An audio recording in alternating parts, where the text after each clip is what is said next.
जय Hind everyone, this is Ritu. उम्मीद करती हूँ कि आप सभी लोग अच्छे होंगे। देखिए, रेलवे में अगर आप लोगों को अच्छी रेस्पेक्टेड जॉब पाना है तो अब आप लोगों को पढ़ाई के लिए सीरियस होना पड़ेगा। पास कैंडिडेट जो कि बिना फिजिकल के सिलेक्शन लेना चाहते हैं रेलवे की जॉब में, तो इस वीडियो को आप लोग पूरा और ध्यान से देखिए। आप सभी लोगों ने रेलवे का कैलेंडर तो देख ही लिया होगा, जिसमें रेलवे की काफी सारी वैकेंसी का शेड्यूल लिखा हुआ है कि कब आप लोगों के इसके फॉर्म फिल होंगे, कब आपका एग्जाम कराया जाएगा। उन्हीं में से सबसे खास जो आपकी पोस्ट है वो एनटीपीसी टेक्नीशियन की है, जिसमें मैं खुद सेलेक्ट हुई। पर्सनली मैं आप लोगों को इस टेक्नीशियन की वैकेंसी की पूरी डिटेल बताऊंगी कि आप लोगों का एग्जाम कब होगा, आप लोगों का एग्जाम का प्रोसेस क्या होगा, सिलेबस क्या क्या आएगा, किस तरीके से आप लोगों का एग्जाम कंडक्ट करवाया जाता है, इसकी एक्सपेक्टेड पिछली जो कट ऑफ गई थी, जैसे मेरा सिलेक्शन हुआ था तो वो क्या गई थी। तो इसलिए आप लोग वीडियो को ध्यान से देखना। रेलवे के कैलेंडर के अकॉर्डिंग आप लोगों की फरवरी में इसका नोटिफिकेशन रिलीज होना है। उसके बाद मार्च और अप्रैल के बीच में आप लोगों का नोटिफिकेशन के अकॉर्डिंग आपके फॉर्म फिल करवाए जाएंगे और आप लोगों का जो एग्जाम करवाया जाएगा सीवीटी, वो आप लोगों का अक्टूबर से दिसंबर के बीच में करवाया जाएगा। तो लगभग आप लोग मान सकते हैं कि आप लोगों के पास टाइम 6 से 7 महीने का है आपके एग्जाम का। और लेकिन आप लोग आज से भी इसकी तैयारी स्टार्ट करते हैं तो आप लोग इजी वे में मेरी तरह इसके तीनों रिटर्न क्लियर कर पाएंगे। तो पहले बात कर लेते हैं इसके एज क्राइटेरिया की। एज आप लोगों से 1 जुलाई से काउंट होगी और आप लोगों की यूआर की जो एज मांगी गई है वो आप लोगों की 18 से 28 साल मांगी गई है। एएलपी में भी आप लोगों को 3 साल का रिलैक्सेशन मिला है, तो इस वाली भर्ती में भी आप लोगों को 3 साल का रिलैक्सेशन मिलेगा। बाकी एडिशनल जो एससी एसटी कैटेगरी है उनको 5 साल का रिलैक्सेशन मिलता है, वही ओबीसी को 3 साल का इसके अलावा भी रिलैक्सेशन मिलेगा। बात कर लेते हैं इसकी सबसे इंपॉर्टेंट चीज पे कि कौन कौन इसका फॉर्म फिल कर सकता है, आप लोगों से क्वालिफिकेशन क्या मांगी गई है। तो देखिए, जिनके पास 10th के साथ आईटीआई है वो इसका फॉर्म फिल कर सकते हैं, या फिर जिनके पास 12th में पीसीएम सब्जेक्ट से उन्होंने 12th किया है, जैसे कुछ लोगों के पास आर्ट्स है, कुछ के पास कॉमर्स है, तो आप लोगों का ये अप्लाई नहीं कर पाएंगे वो लोग। अगर आप लोगों के पास 12th पीसीएम के अलावा किसी और सब्जेक्ट के साथ किया हुआ है तो आप लोगों के साथ आईटीआई उसमें लगाना पड़ेगा, या फिर कोई डिप्लोमा लगाना पड़ेगा जैसे कि पॉलिटेक्निक का।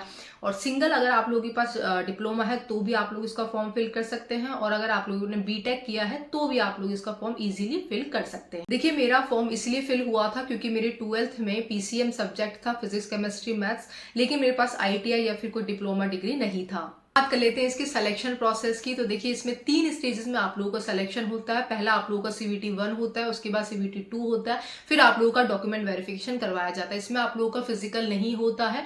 तो अब पहले मैं आप लोगों को सीवीटी 1 के बारे में बता देती हूँ कि आप लोगों से क्या क्या उसमें पूछा जाएगा। तो देखिए, आप लोगों से 75 क्वेश्चन पूछे जाएंगे जो कि 75 नंबर का होगा, और ये टेस्ट आप लोगों का केवल और केवल क्वालिफाइंग नेचर का होता है। फाइनल मेरिट में इसका आप लोगों का कोई भी अंक नहीं जुड़ता है। और इसमें आप लोगों को टाइम जो मिलता है 75 क्वेश्चन करने के लिए, वो आप लोगों को 60 मिनट का टाइम दिया जाता है। और इसमें आप लोगों की नेगेटिव मार्किंग 1/3 होती है। और इसमें मेरा जो स्कोर था वो 61 था आउट ऑफ 75। और जो वैकेंसी इसमें जो 15 गुना कैंडिडेट ही पास किए जाते हैं, वैकेंसी के 15 गुना जो कि आप लोगों के सीबीटी 2 में अपीयर होते हैं। सीबीटी 1 में आप लोगों का क्या सिलेबस होता है उसके बारे में आप लोग जान लीजिए। सीबीटी 1 में आप लोगों से जो सब्जेक्ट है जीए, और आप लोगों से जीके और करंट अफेयर पूछा जाता है जो कि 10 नंबर का आता है। वहीं आप लोगों से साइंस के भी इसमें क्वेश्चन पूछे जाते हैं, क्योंकि आप लोगों को पता है टेक्निकली आप लोगों का ये डिपार्टमेंट है, तो इस वजह से आप लोगों के साइंस के क्वेश्चन पूछे जाते हैं। साइंस में भी जो मैक्सिमम क्वेश्चन आते हैं वो फिजिक्स के ही आते हैं आप लोगों के, तो वो आप लोगों के 20 नंबर के पूछे जाएंगे। मैथ्स आप लोगों से 20 नंबर की, और आप लोगों की रीजनिंग 25 नंबर की पूछी जाती है। तो टोटल मिला के आप लोगों से 75 क्वेश्चन पूछे जाते हैं जो कि 75 नंबर के होते हैं।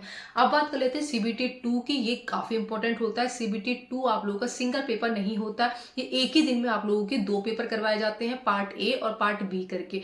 आप लोगों को दोनों बैक टू बैक आते हैं। मॉर्निंग की शिफ्ट में मेरा एग्जाम था, तो हमारा पार्ट ए आया था, उसके बाद पार्ट बी उसी टाइम आप लोगों का कंप्यूटर पे आप लोगों को शो हो जाता है। तो पार्ट ए में आप लोगों का जो टाइम दिया जाता है आप लोगों को 90 मिनट दिया जाता है, और क्वेश्चन आप लोगों के इसमें 100 होते हैं। नेगेटिव मार्किंग वही आप लोगों की 1/3 होती है। अब देखिए, सीबीटी 2 का पार्ट एक काफी इंपॉर्टेंट है। आप लोगों का जो मेरिट और आप लोगों को जो जॉब दिलाएगा वो यही पार्ट दिलाएगा। इसके बेसिस पे आप लोगों की मेरिट बनती है फाइनल सिलेक्शन की। और जो पार्ट बी होता है तो वो आप लोगों को केवल और केवल क्वालिफाइंग नेचर का होता है। इसके नंबर आप लोगों के ऐड नहीं होते हैं। क्वालिफाई के लिए आप लोगों को इसमें केवल और केवल 35% नंबर ही चाहिए होते हैं। और इसका जो क्वेश्चन पूछे जाते हैं इसमें आप लोगों से 75 पूछे जाते हैं। इनको करने के लिए आप लोगों को 60 मिनट का टाइम दिया जाता है। वहीं इसकी नेगेटिव मार्किंग 1/3 है, थर्ड होती है। एक्टिविटी 2 में किस तरीके का सिलेबस आता है उसके बारे में आप लोगों को बता देती हूँ। आप लोगों का करंट अफेयर 10 नंबर की पूछी जाती है, मैथ्स आप लोगों से 25 नंबर की पूछी जाती है, रीजनिंग 25 नंबर की, और साइंस और इंजीनियरिंग जो कि काफी इंपॉर्टेंट पार्ट है वो आप लोगों का 40 नंबर का पूछा जाता है। मतलब कि 100 में से 40% आप लोगों का यही सब्जेक्ट पूछा जाता है। अब देखिए साइंस में आप लोग घबराइए मत, इतने हार्ड क्वेश्चन नहीं आते हैं, और इसमें इंजीनियरिंग का भी जो दे रखा है उसके भी इतने हार्ड क्वेश्चन नहीं आते हैं, क्योंकि मैंने खुद ने देखे थे। मुझे आज भी याद है कि जिन लोगों ने फिजिक्स केमिस्ट्री किया हुआ है 12 से, उनको पता होगा कि एंड और नॉर गेट वगैरह जिस टाइप के क्वेश्चन आते हैं तो वो आप लोगों के इंजीनियरिंग वाला जो सब्जेक्ट है उसमें ही डाल दिए जाते हैं। अलग से आप लोगों को इतना हैवी पोर्शन नहीं आता है इंजीनियरिंग के सब्जेक्ट का। बाकी साइंस के हाँ आप लोगों को जरूर देखने को मिलेंगे, साइंस में भी आप लोगों के फिजिक्स से ज्यादा आप लोगों को क्वेश्चन देखने को मिलेंगे, ठीक है। और आप लोगों के इंजीनियरिंग वाले टेंशन ना लें, 2-3 क्वेश्चन ही ऐसे होते हैं जो मुझे भी नहीं आए थे एक्चुअली, क्योंकि मैं भी 12 पास ही थी, तो वो मैंने भी छोड़ दिए थे। लेकिन जो साइंस वाले थे वो आप लोगों के काफी इजी टू मॉडरेट और मॉडरेट टू हाई, इस टाइप का आप लोगों का उसका पैटर्न चलता है। 2019 से लेकर 2024 में आप लोगों की जो वैकेंसी है वो इंक्रीज हुई है रेलवे के अंदर एनटीपीसी टेक्नीशियन की। 2019 में कम वैकेंसी आई थी, करीबन 4.5-5 हजार की समथिंग आई थी। इस बार आप लोगों की 9,000 वैकेंसी आई है।